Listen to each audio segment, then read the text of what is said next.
Hi, everybody. I know this is not the usual way you guys interact with me on the stoop, but I'm here. I'm excited to get to try out this new platform, this new medium, and I'm here today to be with the one and only, the lovely Stacy Badon. Yes. Thank you for that Stacy compliment. Badon. She started out her work as a speech and language therapist in the public schools of South Louisiana. And in 1998, she met her first autistic student and immediately began research and strategies to specific autism spectrum disorder. And she has dedicated her life and her career into shifting the narrative of how students and parents navigate the life with autism and dealing with the idea, a sense of making normal not just something that they're excluded from, which is the kind of the topic of what we're going on today. So, Stacy, would you like to say hi and say hello to the Stoop people? I would Welcome. say hello to everyone, and I will add I am also a mom of three giant 6 foot plus sons, and I have three beautiful grandchildren. So I'm also that role in life, which is really fun. And it kind of overlaps in what I do with my work. Yeah. Yeah. Yeah, like you're also very active online and social media. You recently have a book that you published. Oh, I know. So I have to tell you a funny story about that. Mhm. Um, I I did not when I legally married the first time. Now everybody knows more about me than they probably need to, but I did not change my name. And this was like way back in the day when you changed your name automatically, right? Like not now where you can think about it. And I remember someone saying, "Why don't you change your last name?" And I said, they were like, when you have children, it's going to be so confusing. Now, I don't know why it's confusing, but apparently people thought it would be. And I said to them, my daddy had two daughters. And if I change my name and I do something wonderful, no one will know what Doug's daughter did. And so when I published the book, I thought my dad's no longer here, but I thought, oh, look, now people know, look, Doug's daughter is a published author because it was Mhm. important to me. It's weird, right? What do you think when you're Yeah. younger? What's important? Yeah. Tell the name of your book and everything. The name of the What's it book about? is It's Through Our Lens. And what I kind of like about sort of my intro into becoming a published author is number one, I was able to do it with my podcast host that I love dearly, but also it was an anthology. So I was asked to participate and give my perspective on disability. And that was a really exciting thing to do because I have a lot to say. And so now what I had to say is written down and people can read it as long as the book's available, right? I guess that's how it works. Yeah. You want to? I don't want you to go too much deep into like the lore of your story and everything. We want to give you a little teaser of what it's about and what people should expect. Yes. So what I do is I tell stories. I love to tell stories. And I have always told my Girl Scouts when I was a counselor, I always told my students, my sons, life is about having stories to tell, not a lot of things for people to clean out of boxes when you die, right? So I guess now that I'm older, I see it as I find that people and experiences are more valuable than stuff, right? So I tell stories about students that shifted and pivoted my entire life to what I do now. Like this was not on my bingo card. I never said I was going to start a school or anything else. And so I'm here because of those students. And so I tell stories of how Mhm. those students sparked that motivation. Yes. It sounds like that you kind of had like an abnormal kind of path in your career. My To Mhm. An abnormal path and career into like your journey into navigating with students. And I guess my first question is that how did you get to the point where you've realized that okay, this idea of normal, just like for these students that you work with, was shaky for your own self? Mhm.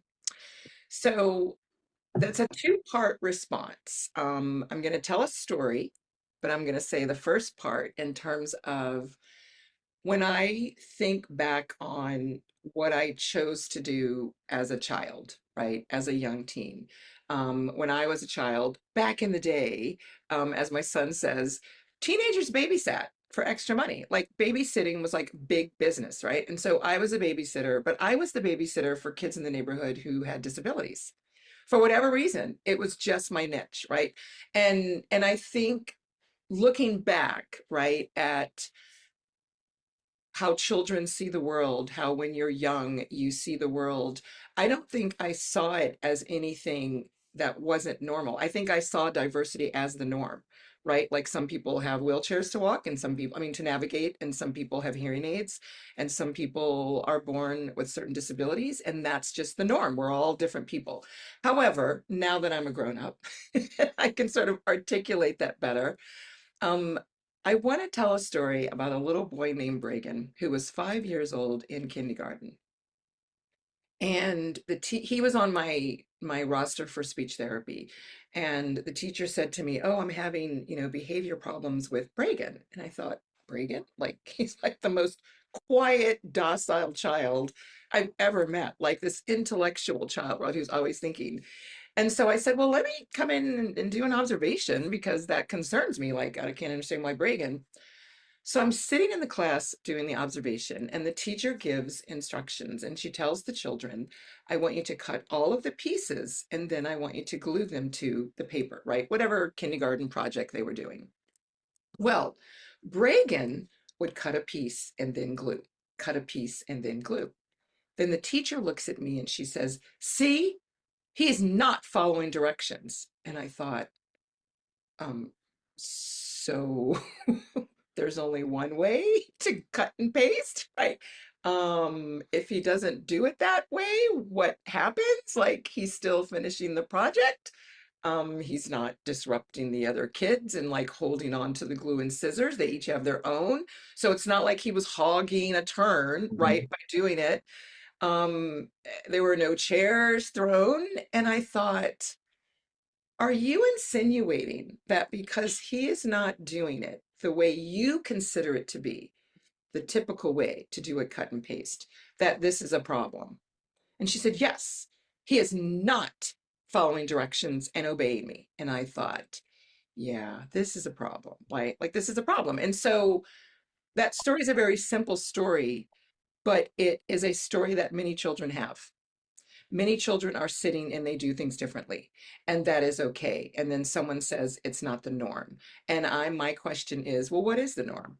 Who decided what the norm was, right? I don't even know what that means.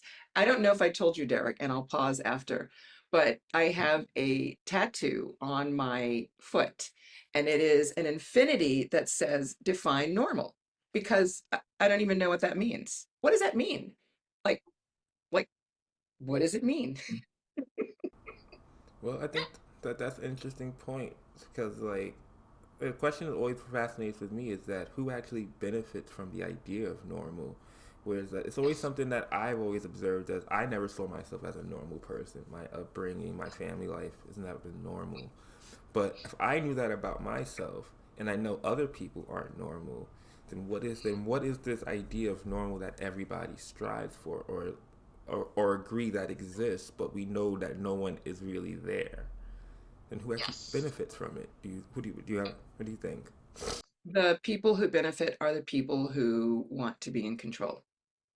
It's really that simple. Whether it's a teacher, whether it's a parent, whether it's a boss, whether it is a religious leader, the dictation of what they consider normal for their religion, for their school, for their workplace, for their, like for workplaces to demand that everyone eat lunch together. Like Mhm. like someone decided that would be the norm for that environment, right? And we know, well, not everyone knows, but most of us who have read and exposed ourselves to people who are outside of our immediate circle understand that normal looks different in every culture, every city, every country, sometimes even neighborhoods, right? I can even, if we break down just the consideration of normal, right? It is pretty normal, pretty typical for kids in South Louisiana to learn how to shoot a rifle when they are 8 or 7 because we hunt, right? We hunt duck, we hunt deer, we hunt. And that's just the typical part of our culture. In other places in the United States, it would be like, whoa, right? It's not normal for children to be able to have access to a weapon at age 7, right? So normal is dictated by those who have decided what the rules are and the constraints are in that place. But if we look at child development and normal, if we look at learning check boxes and the normal, right? That's where the problem comes into play with disabilities. That's where the problem comes into play with children having their needs met and supports met, and adults with disabilities having their supports met, because the rules that have been dictated of what is normal does not consider everyone, right? It Hmm. considers the amount of people who will comply for whatever reason they comply, or who want to fit in. Um, and I actually responded earlier to a post about this fear of people having not being normal. Like people even fear not being normal. Like if I don't, in some cultures get married and have two babies, a boy first and a girl next, then it's not normal. There's something wrong with me. And these are things that you have no control over. You have no control over what babies you have. I mean, like you really don't have a lot of control over the baby that you have. Maybe some people in a deep lab are doing some stuff, but your baby is your baby that you have, and it is the person that comes out, and babies change, babies grow, people change, people grow, things happen. Um, I think that when we talk about normal, for me, it's always felt like an insult because you're saying that people who are not normal and fitting the normal check boxes are not worthy, right? And in my opinion, this is my personal perspective, I think that people who are not normal, which I don't use that term, but for those who are used to that terminology, are boring. I don't even know what you're offering if you're doing the same thing that someone told you to do that everybody's been doing for the same. Neurodivergent individuals specifically bring so much uniqueness to the table. Like there are things that we have no idea a neurodivergent person came up with that we all use.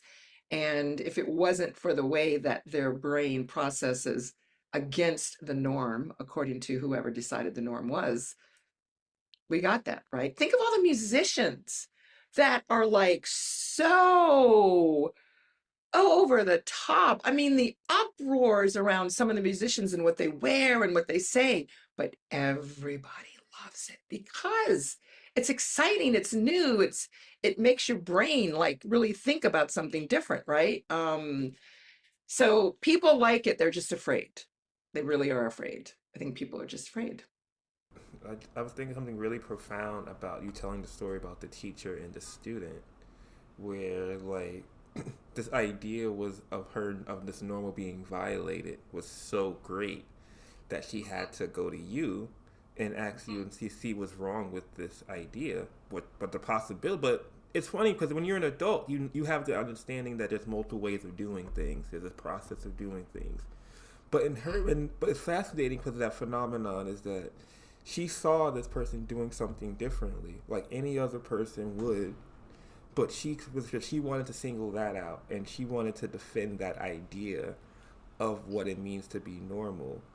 So, but if we all collectively know that no one it perfectly fits into normal and there's multiple ways to perform normal, why do we defend it? I so I want to add to what you just said, and I want to answer the question of why we defend it, and it goes back to fear. It goes back to fear. Like, oh, don't do that, then we'll get in trouble. Or, oh, I don't want, like, even parents, don't want their children to, it's not that they don't love their children when they, are part of the LGBT community. They don't want someone to say something, they don't want someone to harm, they don't want to feel whatever it is that they feel, because they're so concerned about what other people think. They're so concerned. But I'm going to go back to the teacher. You said such a great point in terms of what she thought was the normal of how to do it as an adult, and why couldn't she critically think and understand, knowing she teaches 5 year olds that they're 5 year olds. I'm going to tell you the underlying reason why. This is South Louisiana. Reagan was a little black boy that was brilliant.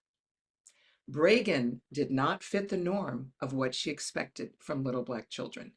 This is a woman who is a white woman, very strict Catholic, and thinks she is the angel going to heaven.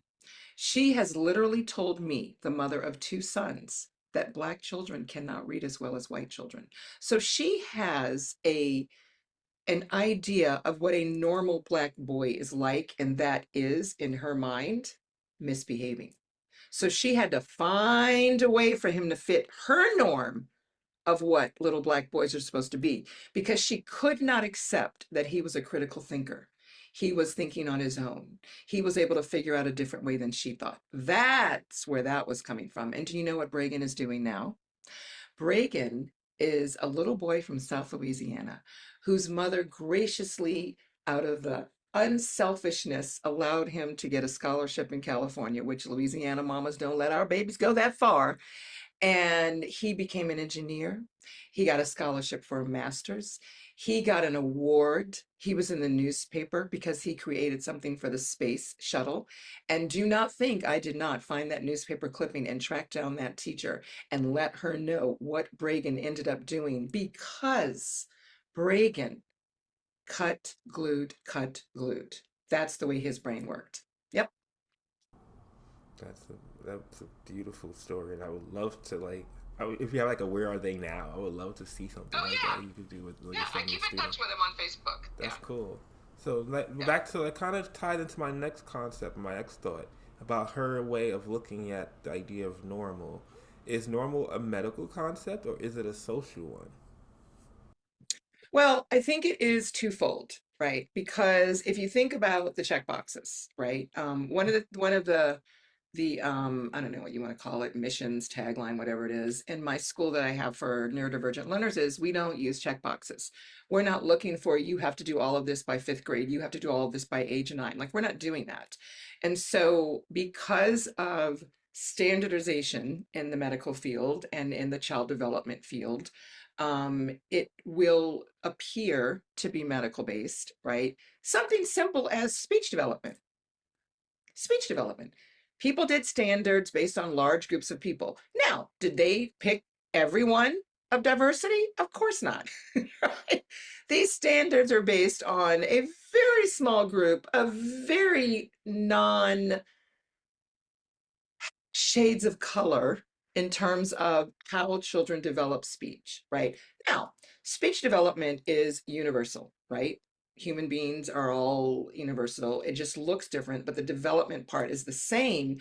However, for a medical condition, for a child to qualify for speech therapy, they have to not meet the norm of that developmental standard that someone has decided, right? Now, is that to say they're medically broken? No, maybe they just take it a little longer. I don't know. Sometimes there is a valid reason, right? And then it becomes medical, but it usually is based off of standards and numbers. But then there's also the social part. And the social part is because of cultural pressure. Cultural pressure, cultural pressure. Why aren't you doing this? And it can be something simple as, I remember someone asking me why my kids weren't in T-ball. And I was like, because we're not doing T-ball. Well, I mean, if your kids don't get started right away, okay, we're gonna just stay over here because you're sounding crazy, right? They're 3. So that needing the cultural of, why aren't you doing what I'm doing, right? Like, I'm putting my kids in because the pressure of culture, you need to follow suit. And so they start getting antsy because someone's sort of bucking the system, right? And then you have the pressure to get married, right? The pressure to have children, and it's not normal to not want to procreate if you're married. Who decided? I understand the cultural reasons, right? I get it. But it's 2026. Like, I mean, come on now, people. And and so what, right? But I think people culturally and socially are just afraid. I mean, they're afraid. Like, if you think of something, Derek, as simple, and I mean simple, as the LGBTQ plus community, is nothing of anybody's sort's business. The LGBT community's out there doing their thing, not doing, nobody else is impacted, not impacting your bills, not like, but because it is not something you either understand or it is something that you have been told, and you are obeying some BS that somebody has told you without critically thinking or reading a book on your own, you want them to come and agree with you, right? Because you have decided it's the norm, and that's just ridiculous.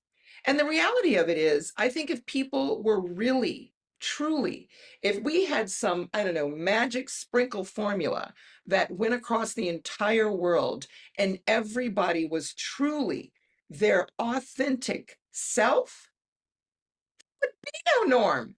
People would be like, gosh, it's really like even something they said like sexual fluidity, right? Like that's norm, right? It's really not anything special, but everyone is fearful of sort of talking about it. Yeah, yeah. I would love to ask more back to your personal experience. Like, when did autism or neurodivergence stop being a diagnosis for you and start being a different way to experience the world? So when I met Lamar, my little Lamar, I was a speech therapist and I was looking at it from the standpoint of he is delayed in communication, he is not socially engaging, he is meeting all of the flags for an autistic individual. I knew nothing about autism at the time. So I saw it as a therapist that needed to figure out how to support him, right? Like, how can I help him communicate? Because communication is very important. But then I learned about sensory processing, and that changed everything. And once I understood how Lamar and other autistic individuals were experiencing the world through their sensory system, then I started to look at it from a whole different. I never looked at it as something bad to fix and make go away, but I looked at it as maybe I think I don't want to say I looked at it as bad because I don't think I've ever approached a disability, but I did not understand the beauty of it. That's what the part I didn't understand until I learned about the sensory. I didn't understand how Lamar was experiencing the beauties of the world because I just didn't understand it and he couldn't share it with me. That he couldn't tell me. So, sorry.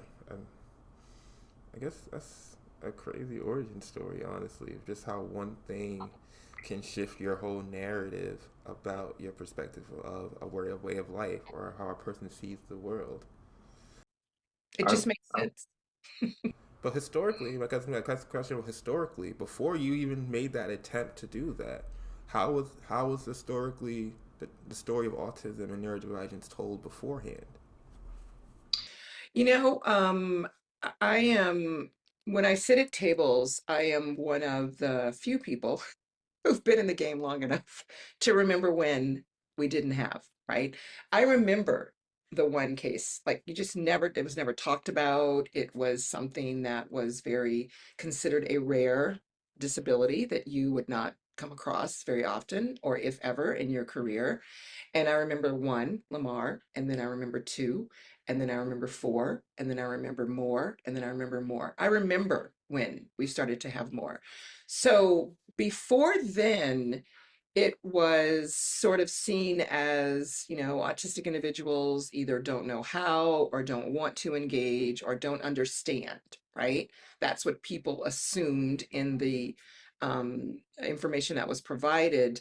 I don't think I really had any perspective at all because I didn't know anyone that was autistic. I mean, I had no idea, and it was not something that was on my radar. But when I met Lamar, I had to figure it out. And I keep saying it's my saving grace, and I really need to stop saying that because I really need to give myself credit for. I'm thankful that I was a person who decided to look at it from the perspective of an autistic individual, not a doctor telling me what autism was. And so I read books by autistic people, and I had to go to the library because back then, people, I have to keep saying that because my kids don't even remember, like, they don't even know there was a time when then they had to go to the library and you couldn't just put it on Google, right? And so I had to find books. And I was determined because I kept thinking there clearly must be autistic people who have written a book. I mean, clearly someone autistic has written a book. Like they have written a book. And I found books that were written and I read every single one of them. Like up late at night, I'd put my kids down and just read. Because I was like, I got to do something. Like, I've got to help Lamar communicate. Like, I've got to help Lamar communicate. And it's coming to me now, Derek, when you said what was my perspective. I remember telling myself, I have to find a way to connect with him. I have to find a way to connect with him. Like there's a little boy in there. I have to find a way to connect with him, right? Because I'm a people person and I love kids and how can I connect with him? And so that's how I learned what autism was in terms of the experience. And then I just took it from there. I think something profound that you just mentioned, where you talked about how you went to go seek books and knowledge from people who were autistic and who had autism, and you learned from them, and you wanted to hear their stories and how they saw the world and how they write. I mean, how does that change? How does the narrative or the idea of it change when they're the ones telling the story compared to when it's a doctor or when someone who is kind of detached from the experience? I think, of course, it's more valid because they're the person experiencing it. It's, it's like someone talking to someone about childbirth and they've not had a baby. I'm like, you have no idea, right? Mm-hmm. So for me, you know, because I am a people person, and because I am an authentic person myself, I live my life authentically and take the consequences that come with that. And so for me, it's like I need to know like the reality. I need to know the real deal, right? Not that stuff that somebody put in a book. But Derek, I am also the person that whenever I would get a new student, I never read their evaluation before I met the student, ever, ever, because numbers mean nothing. That doesn't tell me who the child is. I always waited until I met the child and the parent, and then I would go back to see whatever it is that the evaluator had written. Because these are human beings, these are people, and people are not numbers, they're not words, they're not reports that someone writes down, or whatever it is a doctor puts in a book. So yeah, that's my perspective. Uh, I know you mentioned a little bit about the fear, about why people would want to try to like stop themselves from or defend the idea of normal, or stop themselves from being seen as abnormal. Do you think that other people enforce normal because they don't want to be seen as abnormal instead of just allowing other people to be abnormal? Yeah. So let's go to religion. Let's go to religion. Let's go to religion. Let's go to colonizers. Let's go to parents. Let's go to religion. Let's go to religion. Because the concept of telling a group of people that everyone has to do this or you are not worthy to get this. That is a terrible concept to tell people. Like like I mean, there are people sitting in their authenticity, and then someone tells them that they are not worthy just because of who they are. We are who we are because we are who we are. like, like, I don't understand why people, you know what? I need to stop saying I don't understand because I think I'm starting, the older I get, to realize there are so many people that want to control other people. Like, they are literally wanting to control because of their own insecurities. And, specifically in regards to the United States, this is the country that I was born into. This is the country that I grew up in. And as a child, I always saw it was just bullshit because I'm like, this is so bullshit. Like, this is so like, this is hypocrisy. Like, this makes no sense, right? But I was a child and I didn't know how to articulate it. And as an adult, I look at it as, sort of either whether it's a religious organization or a cultural organization or a school or parents or a family, right? Dynamic of what we all should do. This drive for normal expectations is like the frosting you put over the cake to cover the burnt spots. It's not making the cake prettier. It's covering the stuff that is real. So you burnt the cake. Okay, that's a burnt piece of the cake, right? Like it's no big deal. And I'm saying the burnt because I use the frosting over the cake all the time. But my concept is if someone is sitting in a room, whether it's the family they love, the church that they've been born into or raised in, or the community, whatever it is, and someone says, "Ooh, ooh, she said she likes girls," or "Ooh, somebody can't read," that person immediately feels like shit.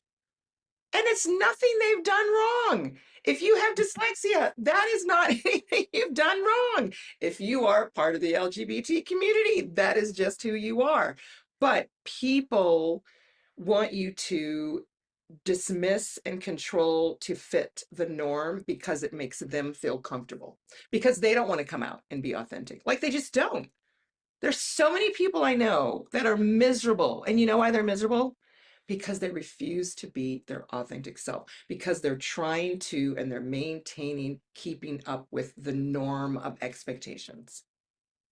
Yeah. Well, I have to ask, play devil's advocate a little bit. Is there any ways that you catch yourself trying to perform norm? Because I can think of three off the top of my head. Like even just for example, me going to the elevator and me just standing the sort of forward way. Where when I was a kid, I would always just stand with my back facing the door because I'm like I never saw it as a weird thing. As it's a small example, nothing compared to what you're describing, but just an idea of something that is so small but not really like something people think about until when you get older and realize everyone else is not doing it. So is there some things that God. So you're asking, is there something that I've done that is not the norm, or I try to fit into the norm? yeah, a little bit of both actually. There's something that you've done that you try to you caught yourself. Maybe you thought it was you could thought was normal, but you realize you're like, wait a minute, what is normal? Why does that matter? Got it. Yes. So two things pop into my head, and I'm not quite sure if they fit or which one of them fit. So I'm going to set really quickly tell them. One of them is when I was raised in South Louisiana, and it's a very Catholic community. And so one of the things we were told, we were mandated to do was every time you pass a church, you have to do the sign of the cross. And I remember thinking as a child, oh my gosh, we're going to be doing that all day. There's so many freaking churches. Like, this is so ridiculous. Why are you doing this? And if you didn't do it, it's like people just stare at you like, oh my gosh, why do you do this on the cross? And I remember the day I decided I'm just not doing that anymore. It's so stupid. And I just never did it again.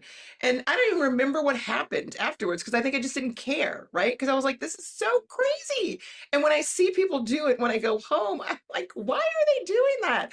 Like, is lightning going to strike us if we don't do the sign of the cross? Like, I need you to give me a really valid reason why I have to do this 15 times driving to the store. Because there's that many churches, right?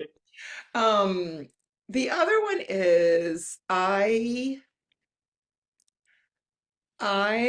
never wanted to get married. I always said, I want to get married, but I want to be a mom and have a van load of kids, right? That's what I always said. The human being that helped me become a mother and is the father of my children knew I did not want to get married, right? And then one day I said, let's just get married. I'm ready to have kids. And we got married and had kids. And I don't regret getting married, but I do remember flying home and thinking, maybe my mom will like me now because I'm doing something normal. Yep. And of course it's one of those moments where you're like, ooh, I think that was probably the last thing I did to appease my mother. I didn't do a lot to appease my mother. I was definitely against the grain most of my life. But, mother-daughter relationships can be kind of bumpy. And so when we're in our young adulthood, we are trying to figure out and we still want, whatever it is that we want from our parents. Yeah, I remember saying that. Hmm. And she was thrilled. And then when I said I was getting a divorce, she was very unhappy. I was. This is might be a little bit more inward thinking, but it's something kind of ties into it. Whereas like the idea you're kind of talking about, where it's like normal behavior, where people try to protect this identity, this idea of it. Do you think that a lot of people are masking, using normal behavior to mask other things in their own life, or masking how they want to be seen compared to how they actually are? So I think that many people are living the life that they don't want. Many people are living the life they don't want. Many people are doing what they were told they were supposed to do. Now, I also think many of those people are happy with that because I also recognize not everyone has original ideas. Not everyone has things they really want to do. And there are many people, many people that like to just be told what to do and follow. I mean, clearly, if we don't know that now, we should know that based on what people decided in this country and why they voted and who voted and when they voted and whatever. And just even, anyone who's worked in any workplace, you recognize the coworkers that just want to be told what to do, right? And you just and so that's why it's so easy for people to control masses of people because there are so many people who are okay with just doing what others tell them. I kind of have a theory that it's because they just don't want personal accountability. They can blame the system, the religion, the job, their parents, whomever. This is what I was told I was supposed to do. And so there's no personal accountability. But I also think some people are just like, whatever, just no, and they're fine. I learned that growing, older and working because I didn't understand why people didn't have ideas. And then I kept asking, and they were like, nope, nothing. I'm like, okay, you just like to be told what to do. So going to the masking, the people who are living the life, acting as if, doing the things to fit in are one of the reasons why so many people are sedated with pharmaceutical support or alcohol or whatever, right? Because they're living the life that, like, especially women who don't really want to be mothers. There's so many women who are mothers that don't want to be mothers. They did it because that's what you're supposed to do, right? That's what you do. You get married, you have babies, you buy a house, you have a dog, you invest, you go on vacations, that whole thing, right? Playing the whole Hallmark card, take the photos and live your life that looks perfect. Um, so that is sort of a conscious choice of masking because you're just afraid to do what you really want to do. And that's onus on those folks. But when it comes to autistic individuals, autistic masking is something very different, right? It's not necessarily a choice. It is not I want to, do this so that. Now, people get older and they can articulate it differently. But masking is autistic masking and non-autistic masking are two different things. And that's where when you have conversations with people who are non-autistic, they will say things like, "Oh, well, I mean, everybody masks, so autistic people are no different than anyone else." I'm like, well, when I mask, I don't go into sensory meltdown, shutdown, and I can't communicate.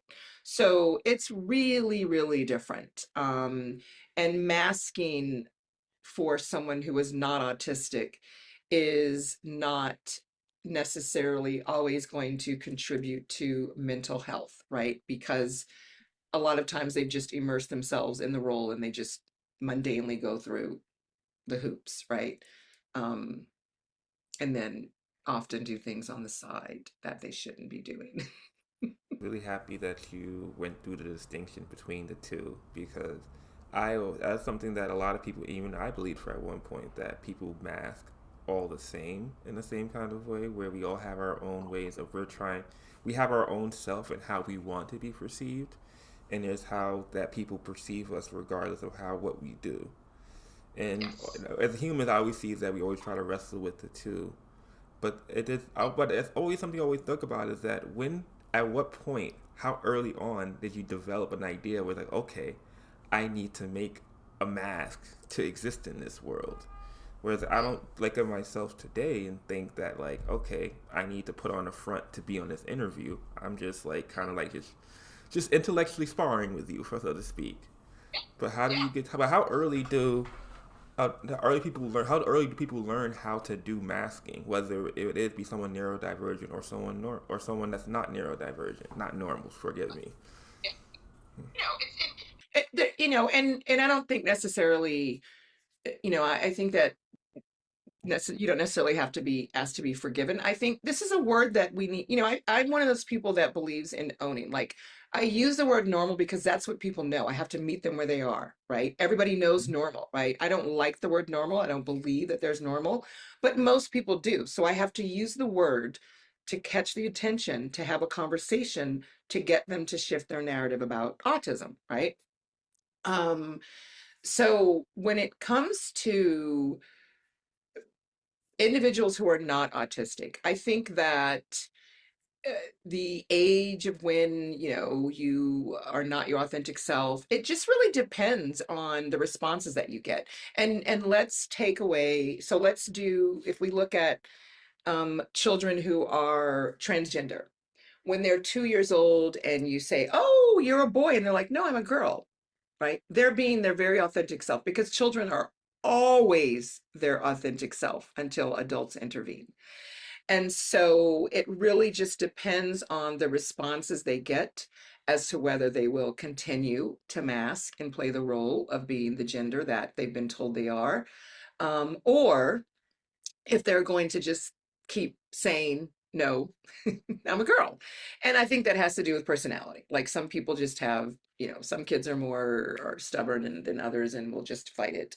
But that's sort of, when you talk to individuals in their 40s, 50s who are finally able to transition to the gender they identify with, that was a lot of work for them their whole life, right? To be someone that they didn't feel they were authentically. And that's really tough. For an autistic individual, I have kiddos that never have to mask. They are in an environment with their parents that, love and embrace them. They never have told them to stop stimming. They have never had to be anything except their authentic self. They're homeschooled, so they have free range. They're not under the constraints. And it's a beautiful thing to see, right? Um, One of the most common things that happens in terms of the age of when it can start for autistic children is, if you've got a 2-year-old toddler that's autistic and they start the flapping and are like spinning and spinning and spinning, and then someone says, stop that, sit down, stop that. When they're doing that, they're getting joy, they're getting sensory regulation. When they keep being told to stop, they're learning not to trust their body. They're learning that if they don't, they're going to get yelled at. So then they learn to suppress what feels good to them. And then they're taught that no matter what, I have to take this miserable feeling, because these people who are in control of me are either punishing me or yelling at me or taking away my iPad when I stim. And so I really want my iPad. So I'm going to like not do that. Right. Um, but the worst part is the children not learning to trust their body. When you need to get up and move, you need to get up and move.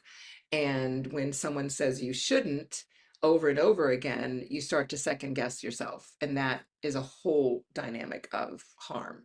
I will say that Kieran Rose, one of my favorite autistic human beings, he and Amy Pearson have a book called Masking, and it is phenomenal. And I kind of put some stuff down because I do default to autistic individuals when it comes to explaining certain autistic experiences. And Karen has this way of expressing that autistic masking is a trauma response to stigma, right? It's an invalidation, or should I say it's a trauma response to the stigma, the invalidation of who you are, and that marginalization, right?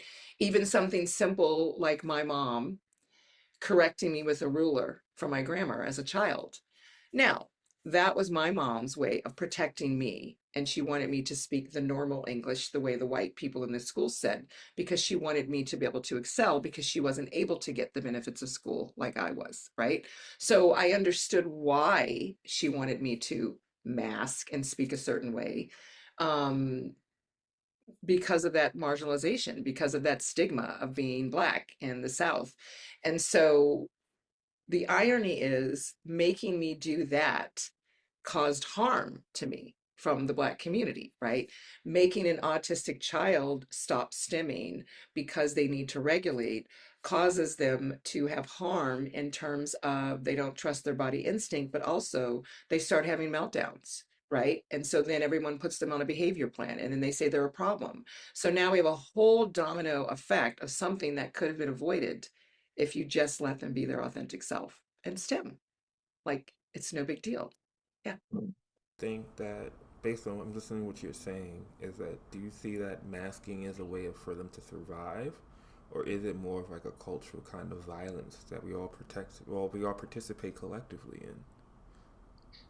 I think it's both. I think definitely for autistic adults who are conscious, they have learned and understood their autistic identity. They are very aware of when they are masking, and they are able to choose their masking, right? I'll give a perfect example. And Torrin won't mind me sharing this because he's shared it on the podcast. And Torrin has a really good way of explaining choosing to mask and not choosing. But Torrin loves baseball games. Baseball games are sensory overload for Torin. He's got to go on the subway. The baseball game is loud. There's lots of people. Torin's sensory system is like on the edge, right? But Torin is willing to consciously mask because he loves the baseball so much, right? So he has chosen to go into the environment and to mask because he really, really likes this experience. But he also knows after that, he needs 2 or 3 days to recover from masking. But he is aware, he has the autonomy as an adult to do that. Children do not, right? So when they are forced to go in situations like school where they have to mask all day, it's exhausting. I mean, it's just exhausting. And so when they come home, they're just like, whoo, can be myself. And their parents are just like wore out, right? Because they're just exhausted from masking. But it is also, in terms of we do all participate because when a child is stimming, another mom comes and says something negative to another mom. When a child is having a meltdown and a mom is trying to help their child in a neuro-affirming way work through their meltdown, another parent or an adult comes and says something about the behavior of that child or what that mom should be doing. So, yeah, we all contribute to that trauma. And if parents didn't have to worry about what other people thought, they wouldn't even do that. But most people are. Most people are. Most people are concerned about how they are perceived by others. If like normal is this kind of fiction, what happens if we stop chasing normal? What would education look like? Gosh. So I just saw a little girl on Instagram. I know she must be 8 or 9 years old, shooting pool at a pool competition. And I thought, gosh, I love that her parents are fostering her interest and her talent, right? Like, how awesome that they didn't say, Oh, you have to wait until you finish third grade, 12th grade for you to start playing pool. They didn't say that. They fostered what she did well. Mm. And I saw someone on social media saying something to the effect, I know I saved it, but I thought, oh, those are the words I've been looking for.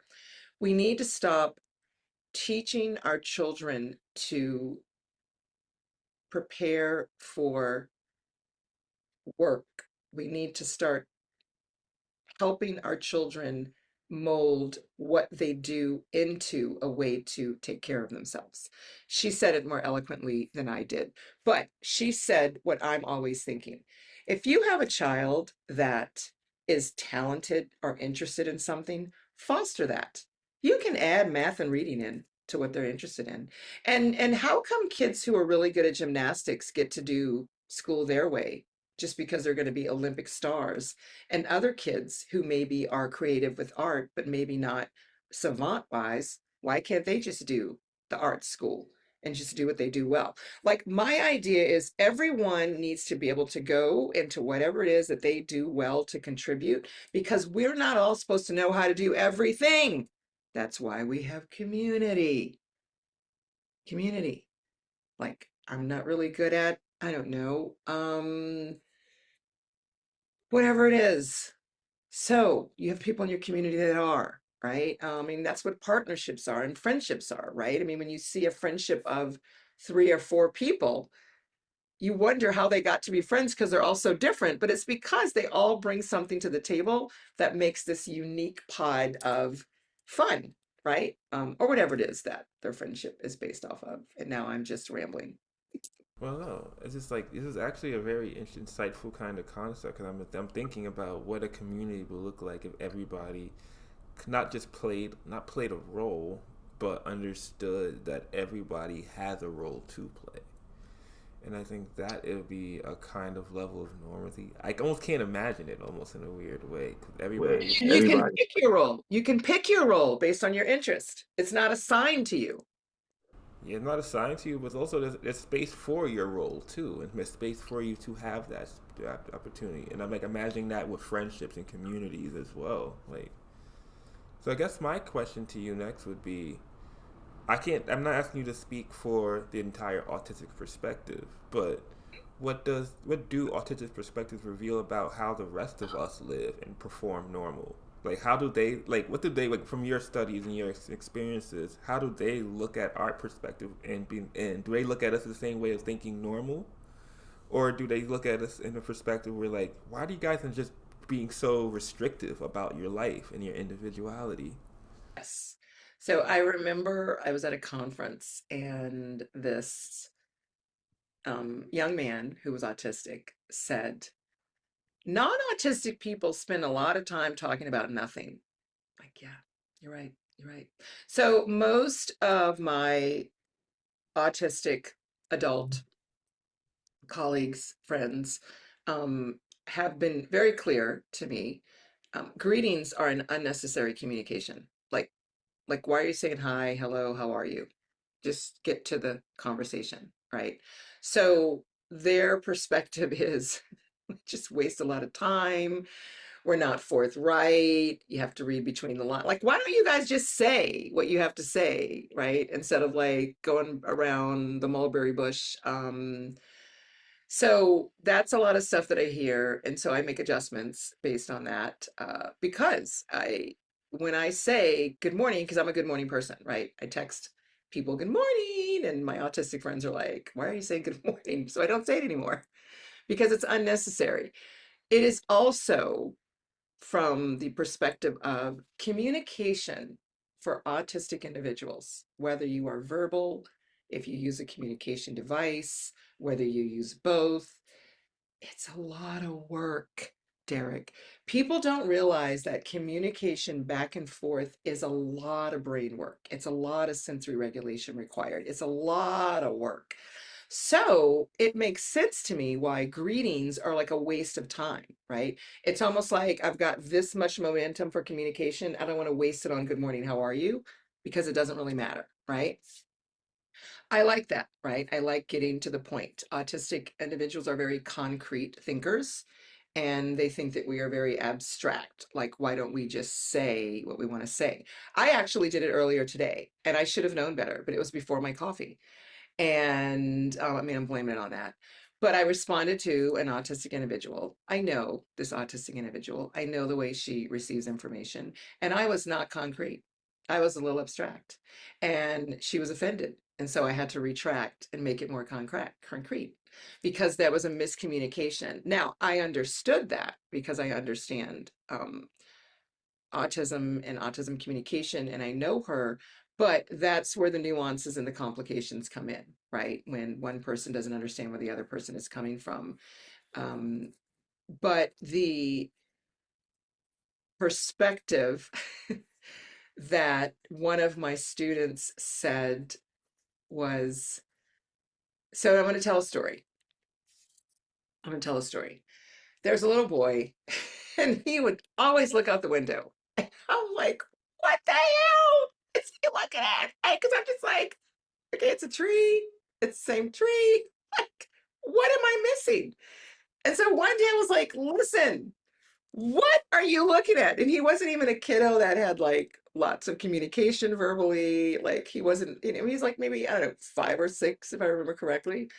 And I said, Miss Stacy just wants to know what is so exciting. Like, what do you see? Like, you will stare out that window for like 20 minutes. What am I missing? And he said, pattern, leaf light. And I looked and I said, oh my gosh. So autistic individuals are pattern thinkers, right? Visual pattern thinkers. He was counting the pattern of the leaf, and every time the leaf went against the light. And so he was counting sort of the ratio pattern of every time the leaf did this when the light from the sun shined on it. And then I said to him, I'm so jealous I can't see that. Like, I'm so jealous I can't see that. So, to answer from his perspective, I would say that that little boy probably feels like non-autistic children his age are missing out on the beauty that nature has to offer. Like something so simple as the flicker of a leaf and the light reflection, how it hits it. And that I envy that, right? I mean, I love nature and I envy that he could get so much joy from something that you don't have to buy. Nature has provided everything. And I think that autistic children appreciate nature and people make them not. Like they don't give them access to it. Not everyone, but in general, like schools. And when they are adults, they have autonomy to be able to embrace that. Yeah, that's what I would say if that answers. It's a very beautiful answer. I think I kind of want to end it on this. What are some other ways, where's something about autistic ways of experiencing the world that you think the rest of us desperately needs to learn? To keep it simple, I think more people should dance in the rain. People should just dance in the rain. Like, let go of the inhibitions you have been taught. It's raining, that summer rain. Like, just go in full clothing and just dance in the rain and just feel the sensations. Like, people never take the time to do that. They just don't take the time to do that. They consider, oh, I'm gonna get wet. Oh, my clothes. Oh, my hair. You have no idea what it feels like to dance in the rain. Like to feel just the freedom of not worrying about if your clothes are wet or your hair is wet. Like, because it really doesn't matter. It really doesn't matter because in the grand scheme of things, the world is going to keep spinning, whether your clothes are wet or dry, and you're missing out on dancing in the rain. Like, it's really that simple. Oh, that's a beautiful note to end on, Stacy. Yeah. Dance in the rain. Yeah. So before we conclude here, I would love to still know how can astute people figure out how to find you and find your other work. Okay, so I am easy to find on social media like Facebook if you just put in Stacy Badon. I am also on social media as Everything Autism, which is the name of my business. And I am personally dabbling in my writing role as the autism sage. And then, of course, I'm on Substack, which is exciting. And thank you for sort of being a part of my Substack community and helping me understand how great Substack is as well. But yeah, if you put in my name though, you can find me. Do you Google yourself, Derek? Have you ever Googled yourself? Yeah, I've Googled that, and people Googled and showed me myself several times. Yes. It's very It's weird kind at of like, first, but you kind of get used to Yeah, it's weird. I remember when I did it and I was like, there was a picture of me at that party. it. That picture is Or it's like, oh, news travel fast, or pictures travel fast I on the know. internet. I know. That's why I say just live your authentic life because it's going to come out anyway, one way or the other, right? Just Right, Especially with just the be internet, you. that's a fact too. You can't hide anything anymore. yes. Well, So Stacy, Thank thank you you so so much much for for being being here. here. And And guys, guys, thank you thank you for, for if if you're you're still still here here and and you're you're still still not not heading heading off off asleep. asleep. You You guys guys last last survived survived through through the the stoop, stoop, and and you you guys guys came came and and hung hung out out in in the the stoop stoop with with us us today. today. So So thank thank you you guys guys so so much. much.